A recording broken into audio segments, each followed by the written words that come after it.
নমস্কার, আমি নমিতা, সহজ রান্না চ্যানেলের নমিতা। আজকে আমি রান্না করব শীতের যে একটা মজার রান্না, হালকা পাতলা করে করব, কিন্তু এটা শীতে খেতে খুব ভালো লাগে। আলু আর ফুলকপি দিয়ে, আর এখানে মাসকলাই ডালের বড়ি দিয়ে আমি রান্নাটা করব। এটা শীতেই খেতে ভালো লাগে, গরমে যদি কফি পাওয়া যায় তারপরও ভালো লাগে না। তো ধনে পাতা দিয়ে সুন্দর করে সবজিটা করব, হালকা পাতলা একটা। আর আমি এটাকে কেটে জলে ভিজিয়ে রেখেছি, কারণ বেছে তো কাটা হয়েছে। কফিটার মধ্যে যদি কোনো কারণে পোকা টোকা থাকে বেরিয়ে যাবে, আর আলুটা কালো হবে না, এর জন্য আমি এটা ভিজিয়ে রেখেছি। এখন আমি ডালের বড়িটা ভেজে নিয়ে আর ফুলকপি আলুটাকেও নুন হলুদ দিয়ে ভেজে নেব। আর ডালের বড়িটাকে আমি হালকা একটু জল দিয়ে ধুয়ে সঙ্গে সঙ্গে ভেজে নিই, কারণ এটা আমার বাড়িতে বানানো না, এটা বাজার থেকে নিয়ে আসা বড়ি। তো তার জন্যে ধুলাবালি অনেক থাকতে পারে, এর জন্য হালকা একটু ধুয়ে সঙ্গে সঙ্গে, ভিজিয়ে রাখা যাবে না, সঙ্গে সঙ্গে আমি একটু এটাকে ভেজে নেব। কড়াইতে আমি দিয়ে দিচ্ছি, এটাতে আমি তেল দিয়ে দিলাম। তো একটু বেশি তেল দিতে হয়, বড়িটা কম তেলে ভাজা হয় না।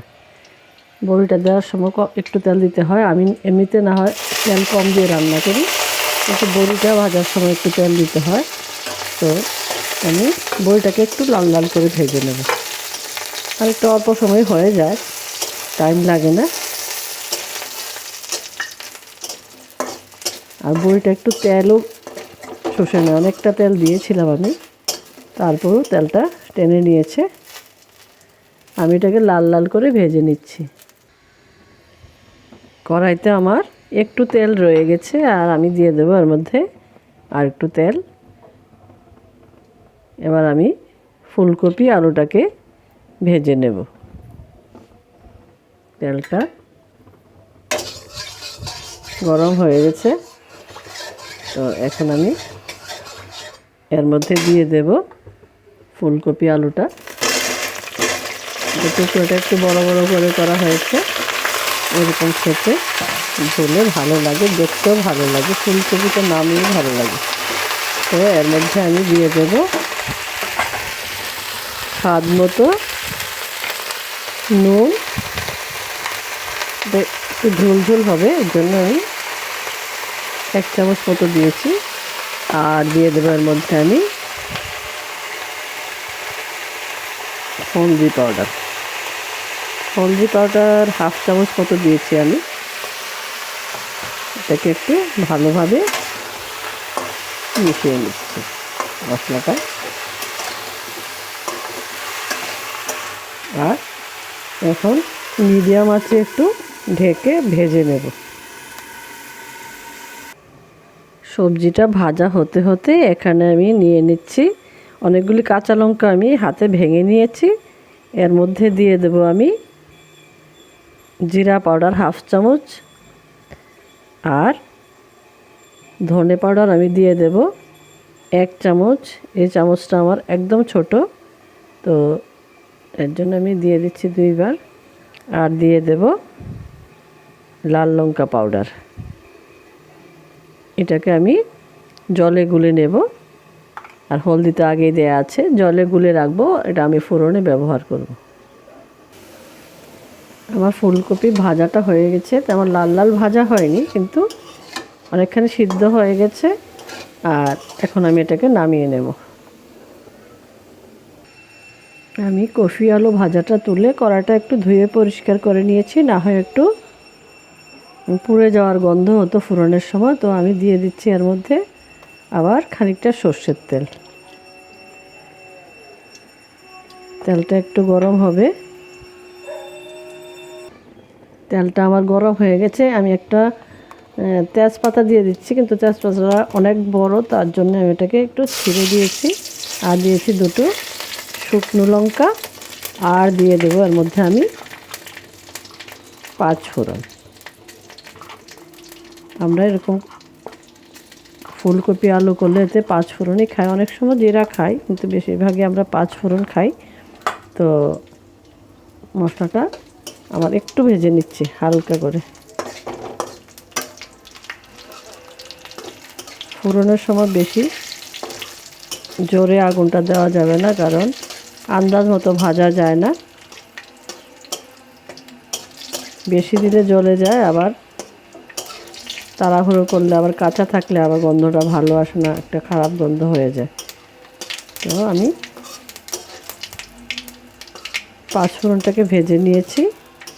এখন আমি এর মধ্যে জলে গুলে রাখা কাঁচা লঙ্কা, শুকনো লঙ্কা পাউডার, জিরে পাউডার, ধনে পাউডার এটাকে আমি দিয়ে দিচ্ছি জলে।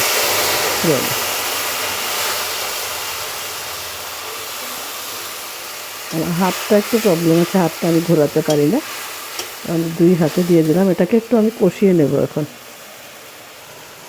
আমার মশলাটা তেল ছেড়ে দিয়েছে। এখন আমি ভেজে রাখা কফি আলুটা এর মধ্যে দিয়ে দিয়েছি। একটু হালকা হাতে নাড়তে হবে, না হয় ভেঙে যাবে কফিটা। হালকা একটু আমি নেড়ে দিয়েছি। আর এর মধ্যে আমি দিয়ে দেব ঝোলের জন্য জল। তেমন বেশি দিতে হবে না, কারণ আমার কফিটা মোটামুটি সিদ্ধ হয়ে গেছে। বাস আমি একটু জল দিয়ে এবার এটাকে আমি ঢেকে দেব। অল্প একটু সময়ের জন্য ঢেকে তুলে নিচ্ছি। পরে আমি ঢাকাটা তুলে ঝোলের জন্য একটু জল দিয়ে নুন দিয়ে দিলাম, কারণ আমি মাঝে ভুলে গেছিলাম নুনটা দিতে। তো এখন আবার একটু ঢাকা দিয়ে দিচ্ছি। ঢাকাটা তুলে একটু দেখছি, আমার সবজিটা অনেকটা হয়ে গেছে। তো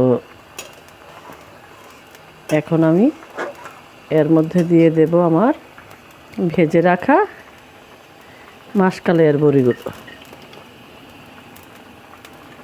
আর এটা একটু আগে দিতে হয়েছে, একটু নরম না হলে মা খেতে পারবে না, তো আমি একটু আগে দিয়ে দিয়েছি।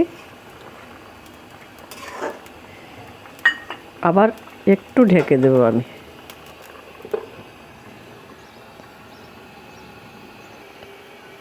ঢাকনাটা তুলে দেখছি, সবজিটা হয়ে এসছে। আপনারা আমার রান্না যদি পছন্দ করেন, দেখতে চান, তাহলে লাইক, কমেন্টস আর শেয়ার করে দেবেন। আর যদি আমার রান্নাগুলি দেখতে চান, তাহলে আমার চ্যানেলটাকে সাবস্ক্রাইব করে দেবেন। তো আমার রান্নাটা হয়ে গেছে, আর একটু সময় বাকি। এখন আমি দিয়ে দেবো এর মধ্যে অনেকগুলি ধনেপাতা। শীতের সময় ধনেপাতা না দিলে খাওয়াটাই ভালো লাগে না। তো আমি দিয়ে দিলাম ধনেপাতা। আর ধনেপাতা দিয়ে আমি বেশিক্ষণ রাখবো না, ধনেপাতা সিদ্ধ হয়ে গেলে খেতে ভালো লাগে না। আর সবজিটাকেও আমি এরকম রাখবো, গোটা গোটা থাকবে, ঝোলটা টেলটেলে থাকবে। আর বেশি পেঁচে সিদ্ধ হয়ে গেলে আমার ভালো লাগে না খেতে। আপনারা খেয়ে দেখবেন, এইভাবে খেলে কফিটার মধ্যে ফুলকপির একটা সুন্দর একটা ফ্লেভার আসে, ওটা খেতে ভালো লাগে। বেশি সিদ্ধ হয়ে গেলে তখন আর এটা ভালো লাগে না। এখন আমি রান্নাটা তুলে নেব। আমি নামিয়ে নিচ্ছি আমার ফুলকপি, আলু আর মাসকালাই বড়ির ঝোলটা। এরকম সবগুলি সবজি গোটা গোটা রয়ে গেছে, তো এরকমভাবে খেতেই ভালো লাগে। এটা ভাতের সাথে বেশি ভালো লাগবে, আর রুটি দিয়েও খাওয়া যাবে। এরকমভাবে আপনারা বানিয়ে খেয়ে দেখবেন, খুব ভালো লাগবে। আপনারা সবাই ভালো থাকবেন, সুস্থ থাকবেন, আর এরকম হেলদি খাওয়ার চেষ্টা করবেন, তেল মশলা কম দিয়ে। এরকম হালকা পাতলা টেলটেলে ঝোল দিয়ে গরম ভাতে আপনারা খেয়ে দেখবেন। সবাই ভালো থাকবেন, সুস্থ থাকবেন।